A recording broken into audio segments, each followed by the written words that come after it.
গত 15ই মে 2025 আমি আর পৃথ্বীজিৎ ডিব্রুগড় রাজধানী করে এনজেপি থেকে পৌঁছে গিয়েছিলাম দিল্লিতে। এখন সময় 1:42, 10 মিনিট আগেই ঢুকিয়ে দিয়েছে ট্রেন। 16 তারিখ বিকেলবেলা তথাগতকে নিয়ে পৃথ্বী আর আমি গিয়েছিলাম দিল্লিতে যে ছোট্ট বাংলা রয়েছে চিত্তরঞ্জন পার্কে, সেখানে।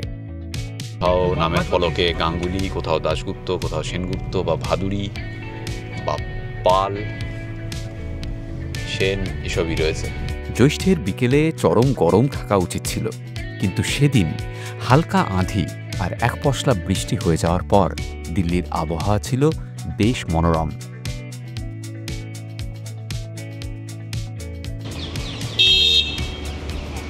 আজকে 16 তারিখ, 16ই মে, এখন বাজে ঠিক 5:10। আর আপনাদের সবাইকে স্বাগত জানাচ্ছি এক্সপ্লোরার শিবাজি চ্যানেলের আরেকটা সম্পূর্ণ নতুন ভ্রমণের গল্পে। আর আমরা এই মুহূর্তে যেখানে দাঁড়িয়ে আছি, এটাকে মিনি বেঙ্গল বললে বোধহয় অত্যুক্তি হবে না। এটা মিনি বেঙ্গলি ইনফ্যাক্ট। 1947 সালে দেশভাগের পর পূর্ব পাকিস্তান থেকে যে হিন্দুরা চলে আসেন দিল্লিতে, তাদের জায়গা দেওয়ার জন্যই কিন্তু এই চিত্তরঞ্জন পার্ক গড়ে ওঠে। তখন নাম ছিল ইপিডিপি, East Pakistan's displaced persons colony. এই রকম আবহাওয়ায় যে কোনো বাঙালির প্রয়োজন হবে গরম গরম এক ভার চা, আর সাথে তেলে ভাজা হলে তো সোনায় সোহাগা। এই চিত্তরঞ্জন পার্কে বাঙালির সেন্টিমেন্ট অনুযায়ী রসনা তৃপ্তির সব উপকরণ মজুদ। জুটে গেল ভারে গরম গরম চা আর সাথে তেলে ভাজাও। আচ্ছা পৃথ্বীজিৎ, এই যে 1947 সালের পর থেকে, দেশভাগের সময় থেকে 51-52 সাল অবধি এবং পরবর্তীকালে 71-এর সময় আমরা দেখেছি প্রচুর হিন্দু বাঙালি পূর্ব পাকিস্তান ছেড়ে চলে আসে ভারতে, এবং তাদের অনেকেই চলে আসে এইখানে দিল্লিতে। সেই তাদের নিয়ে এই চিত্তরঞ্জন পার্ক গড়ে উঠেছে। তারাই মূলত এখানকার বাসিন্দা, সেই সময়ের বাঙালি। তো এই যে হিন্দুরা চলে এলো, নিজেদের জমি জামা ছেড়ে, ভিটে বাড়ি ছেড়ে, তারা সব কিছু ছেড়ে দিয়ে চলে এলো। ঠিক ঠিক। কিন্তু ঠিক কি নিয়ে এসেছিল বল দেখি সঙ্গে করে? তারা সঙ্গে করে আসল জিনিসগুলো নিয়ে এসেছিল। সেটা হচ্ছে বিদ্যা, বুদ্ধি আর দক্ষতা, যেগুলো একটা সমাজকে, একটা দেশকে তৈরি করতে পারে। এবং এই হিন্দু বাঙালিরাই কিন্তু পরবর্তীকালে ভারতবর্ষ গঠনে অনেক ভূমিকা পালন করেছেন। এই চিত্তরঞ্জন পার্কে যারা পুরনো বাঙালি রয়েছেন, তারা কিন্তু স্টেট ব্যাংকের চেয়ারম্যান, রিজার্ভ ব্যাংক, ভারতীয় রেল, বিভিন্ন জায়গায় ভারত সরকারের বিভিন্ন গুরুত্বপূর্ণ পদে কাজ করেছেন।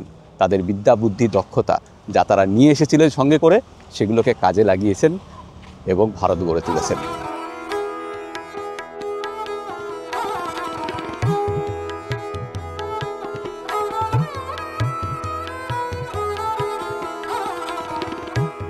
এক পশলা বৃষ্টি হয়ে গেল, আমরা এখন রয়েছি চিত্তরঞ্জন পার্কের কালীবাড়িতে। প্রায় 2 একর জমির ওপর 3টি মন্দির রয়েছে। মাঝে মায়ের মন্দির, আর ডানে ও বামে মহাদেব ও শ্রীকৃষ্ণের মন্দির।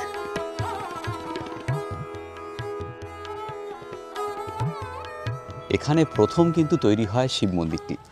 এটা ছিল প্রথম শিব মন্দির, প্রথম এটাই প্রতিষ্ঠা করা হয়। 1973 সালে শিব মন্দিরটি প্রতিষ্ঠা করা হয়। তারপর 1979-তে ভিত্তিপ্রস্তর স্থাপন করা হয় এই মায়ের মন্দিরের, যা সম্পূর্ণ হয় 1984 সালে। 1985 সালের ফেব্রুয়ারি মাসে উদ্বোধন হয় এই মায়ের মন্দিরের। পরে রাধাকৃষ্ণের মন্দির এক্সটেন্ড করা হয়। দিল্লির প্রথম কালীবাড়ি 1826-এ তৈরি হয় 30 হাজারিতে, কিন্তু সিপাহী বিদ্রোহের সময় মানে 1857 সালে ওই কালীবাড়িটি ধ্বংস হয়ে যায়। তারপরে রসুনপুরাতে একটি কালীবাড়ি তৈরি হয়, কিন্তু পরবর্তীতে ভক্তের সংখ্যা বেড়ে যাওয়ায় আবার 30 হাজারিতেই কালীবাড়ি পুনঃপ্রতিষ্ঠা করা হয়। আমাদের সঙ্গে রয়েছে তথাগত দাশগুপ্ত, দিল্লির বাসিন্দা দীর্ঘদিনের, আর আমাদের প্রথমত এক্সটেন্ডেড পরিবারের সদস্য, কিন্তু তার থেকেও বড় পরিচয় আমাদের বন্ধু। দিল্লিতে আগের ভিডিওতে আপনারা দেখেছেন, ওর বাড়িতে এসে আমরা ছিলাম। দারুণ সুন্দর সময় কাটছে তথাগতর সঙ্গে এবং রেখার সঙ্গে, ওর স্ত্রী। 3টি মন্দিরেই শান্ত, পবিত্র আর ভাবগম্ভীর পরিবেশ। মন্দিরে ঢোকার পর মনেই হয় না যে সুদূর দিল্লিতে রয়েছি। অপূর্ব সুন্দর মায়ের মূর্তি, সুন্দর করে সব কিছু সাজানো গোছানো। প্রত্যেক দিন সন্ধেবেলায় মেলে প্রসাদ। এখনও সন্ধেবেলায় আরতি হয়, এখনও আরতির পরে পুজোর পরে আমাদের প্রসাদ দেওয়া হয়, অ্যান্ড আনলিমিটেড। এবার চলুন বাদিকের শিব মন্দিরটিতে যাওয়া যাক। এই শিব মন্দিরটিও পরে তৈরি করা হয়েছে।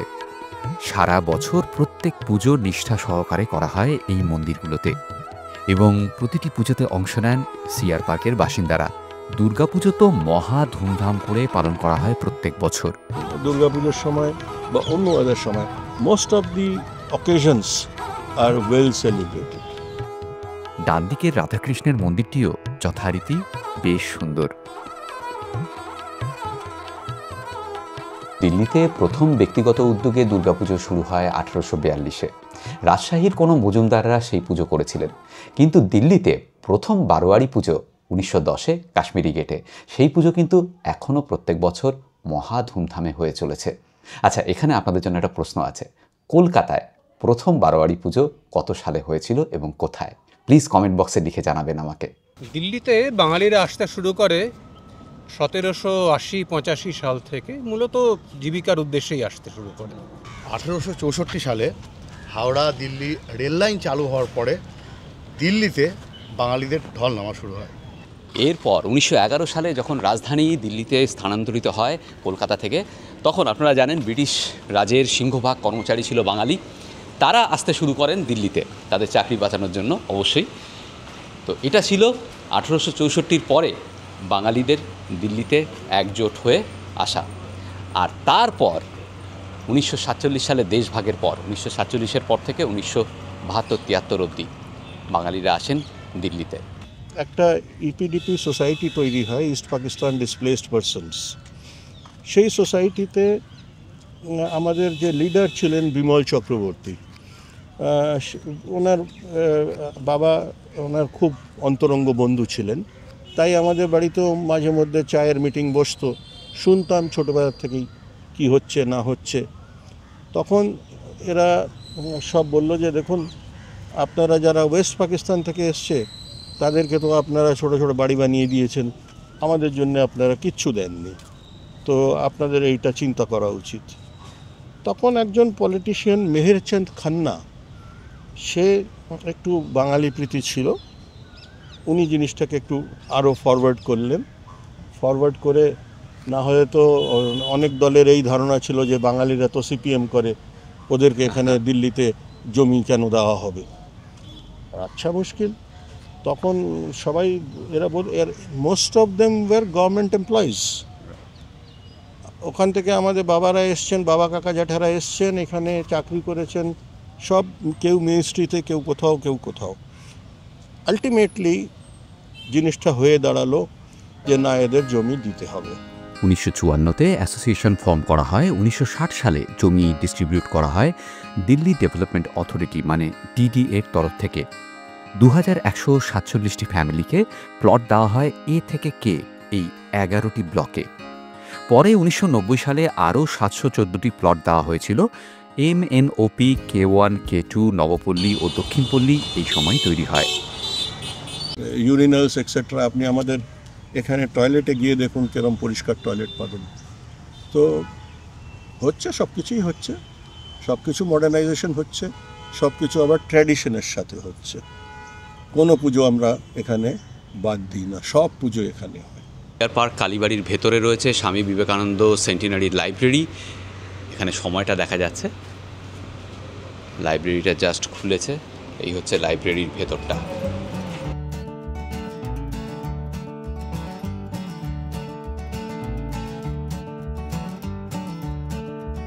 এখানে এখন আমাদের পশ্চিমবঙ্গেই একের পর এক লাইব্রেরি বন্ধ হয়ে যাচ্ছে, সেখানেই দিল্লিতে এসে একটা বাংলা লাইব্রেরি দেখে সত্যি একটা অন্যরকম ভালো লাগা মনের মধ্যে একটা তৈরি হলো। খুব সম্ভবত এখানেই দুর্গাপুজো হয়। ইন্টেলেকচুয়াল ডিসকাশনস এই হলটায় হয়। এই যে নিচে এই যে গ্রাউন্ড ফ্লোরটা আছে, এটা হ্যাঁ নেতাজি সুভাষচন্দ্র হলে, এখানে সব ইন্টেলেকচুয়াল টক অ্যান্ড ডিসকাশনস হয়। এখানে আবার ইন্টারেস্টিং জিনিস আছে, রোববার 9:30 সময় একটা আমাদের সিনিয়র সিটিজেন মর্নিং ক্লাব আছে। সেখানে বৃদ্ধরা নিজেদের এক্সপ্রেশন দেয়, কিছুটা রিলেভেন্ট, কিছুটা ইররিলেভেন্ট, ডাজন্ট ম্যাটার। যখন সে নিজের তালিটা শোনে তার ভালো লাগে। এখানে থাকার জন্য গেস্ট হাউসও আছে, দেখাচ্ছি আমি। এখানে গেস্ট হাউসের ব্যাপারে বলে দিই, চিত্তরঞ্জন পার্কের কালীবাড়ি কমপ্লেক্সের ভেতরেই গেস্ট হাউস রয়েছে, বালানন্দ তীর্থাশ্রম ধর্মশালা, সেখানে থাকতে পারেন। 12টা ঘর রয়েছে এসি, 1300 টাকা করে ভাড়া। এখানে চেক ইন টাইম আর চেক আউট টাইম সেম, দুপুর 12টা। নন এসি ঘর রয়েছে, non AC attached bath with cooler, তার ভাড়া হচ্ছে 900 টাকা। আর নন এসি কমন বাথ তার ভাড়া হচ্ছে 800 টাকা।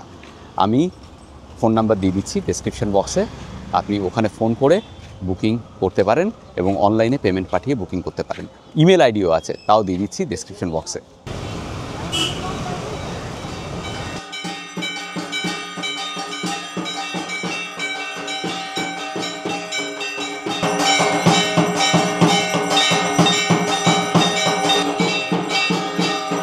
সারা দিল্লিতে যদি আপনি সমোসা নয় সিঙ্গারা খেতে চান তাহলে চলে আসুন চিত্তরঞ্জন পার্কে। এই যে আমরা খাচ্ছি এখন,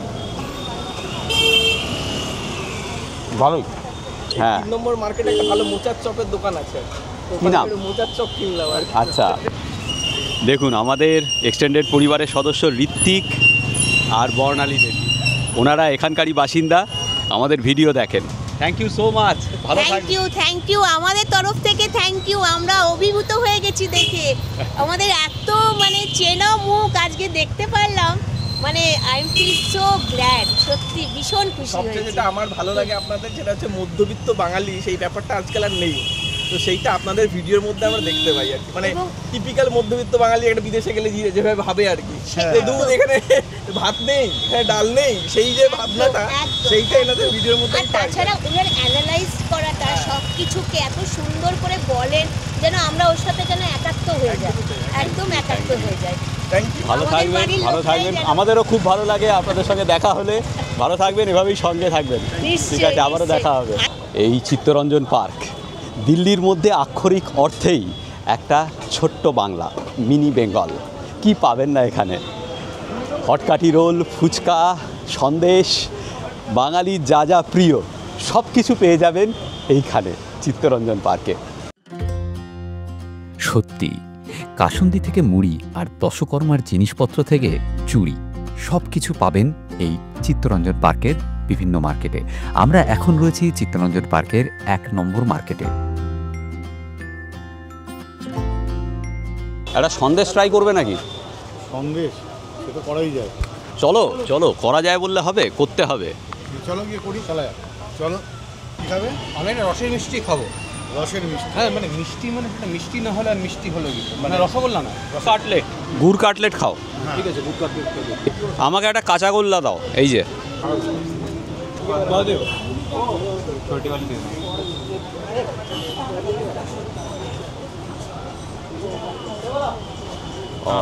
দেখা যাক, গুড়ের কাঁচাগোল্লা। এখন তো গরমের সময়, এ আর্টিফিশিয়াল ফ্লেভারই হবে। গুড়ের গন্ধটা অতটা প্রমিনেন্ট নয়, এবং যেটা বুঝতে পারছি এটা পারফিউম মেশানো। এই কালী মন্দির আর এই ডান দিকে মাছ বাজার। আমরা এখন ঢুকছি চিত্তরঞ্জন পার্কের 1 নম্বর মাছ বাজারে। দেখুন, একটু ছবি তুলছি। ইলিশ কত গো এখানে? ইলিশ 2500 আছে, 2000 আছে। আর ভেটকি? ভেটকি ভেটকি 800 টাকা কিলো। যদি বলুন জ্যান্ত রুই কাতলা আছে, দেখেন চিংড়ি আছে, পমফ্রেট। আর পাবদা কত করে বেচছো? পাবদা 600।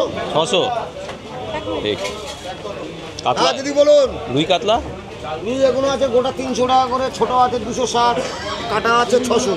আচ্ছা, বলুন বলুন দিদি বলুন। প্রচুর মাছ, প্রচুর।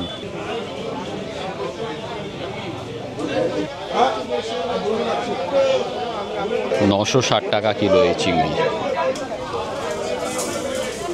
ছোট্ট মাছ বাজার, কিন্তু প্রচুর মাছ। আপনাদের অনেক জায়গার বাজার দেখিয়েছি, মাছ বাজার দেখিয়েছি, সেই দুবাইয়ের মাছ বাজার মনে আছে তো? আর এখন দেখাচ্ছি দিল্লির চিত্তরঞ্জন পার্কের 1 নম্বর মাছ বাজার। এই মাছ বাজারটা নিয়ে কিন্তু সাম্প্রতিক অতীতে একটু কন্ট্রোভার্সি হয়েছিল, বন্ধ করে দেওয়ার কথা হচ্ছিল। তো যাই হোক, মাছ বাজার এখনও খোলা রয়েছে।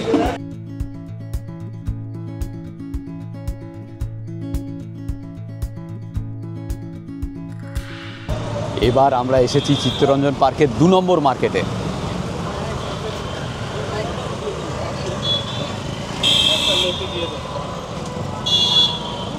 এখানে প্রথমেই তরি তরকারির দোকান। এই 2 নম্বর মার্কেটটা 1 নম্বর মার্কেট থেকে একটু এগিয়ে, 2টো মোড় পরেই। আর পাশেই রয়েছে দেখুন তরি তরকারির দোকান, পাশেই মাছের বাজার। এখানেও এখানেও একটা মাছের বাজার রয়েছে এবং ছোট্ট।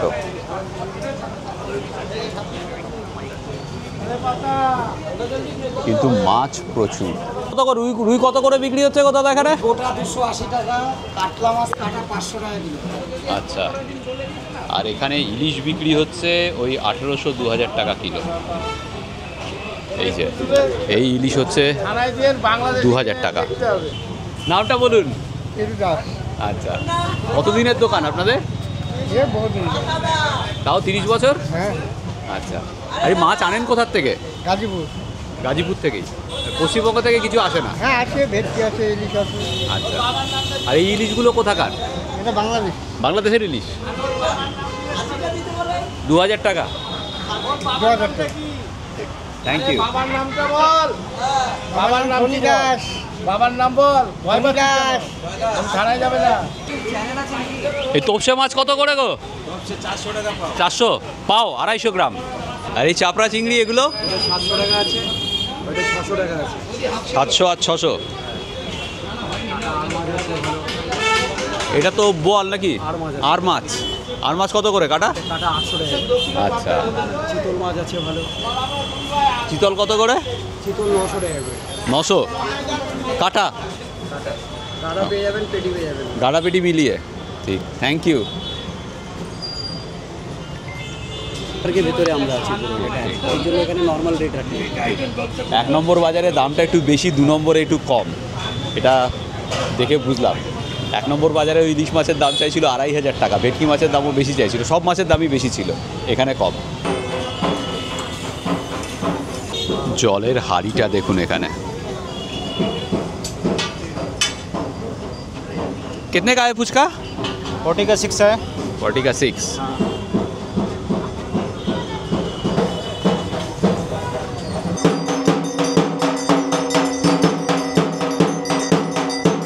বাবু উনিও আমাদের দুজনের সাথে আমার দেখা হলো, খুব ভালো লাগলো। খুব ওনার সিরিয়াল আমি দেখি সবসময়, খুব ভালো লাগলো। তাদের সাথে পরিচয় খুব ভালো, আপনারা সবাই দেখবেন। Thank you. উনি দীর্ঘ 40 বছর সিআর পার্কের বাসিন্দা এবং আমাদের ভিডিও দেখেন, আমাদের এক্সটেন্ডেড পরিবারের সদস্য। এরকম অনেক মানুষের সঙ্গে আলাপ হলো আপনাদের সিআর পার্কের। আমাদের ধারণা ছিল না যে এত মানুষ আমাদের ভিডিও দেখেন এখানে।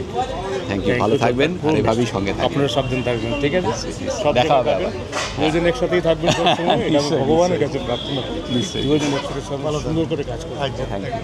আসি দাদা। হ্যাঁ, আসুন আসুন। কেমন লাগলো আমাদের চিত্তরঞ্জন পার্কের ভ্রমণের গল্প? প্লিজ কমেন্ট করে জানাবেন। আজকের ভিডিও এই পর্যন্ত, ভালো থাকবেন সকলে। আর যেটা আমি সবসময় বলি, সবাই ভালো থাকবেন, ভীষণ আনন্দে থাকবেন, আর সঙ্গে অবশ্যই রাখবেন আমাদের চ্যানেল এক্সপ্লোরার শিবাজি। নতুন নতুন জায়গা, নতুন নতুন ভ্রমণের গল্প নিয়ে ফিরে আসবো আপনাদের কাছে। ভালো থাকবেন সবাই। পরশুদিন মানে 18 তারিখ আমরা দেশের দীর্ঘতম রাজধানীতে চড়ে হজরত নিজামুদ্দিন থেকে যাব ত্রিবান্দ্রাম। সেই গল্প আসছে এর পরের পর্বে। আপনাদেরকে বিবেক এক্সপ্রেসের জার্নির গল্প শেয়ার করেছিলাম, সেটা ছিল দেশের দীর্ঘতম ট্রেন যাত্রা, আর এটা হচ্ছে দীর্ঘতম রাজধানী চড়ে যাত্রা। ভালো থাকবেন, দেখা হচ্ছে পরের পর্বে দেশের দীর্ঘতম রাজধানীর যাত্রার গল্পে।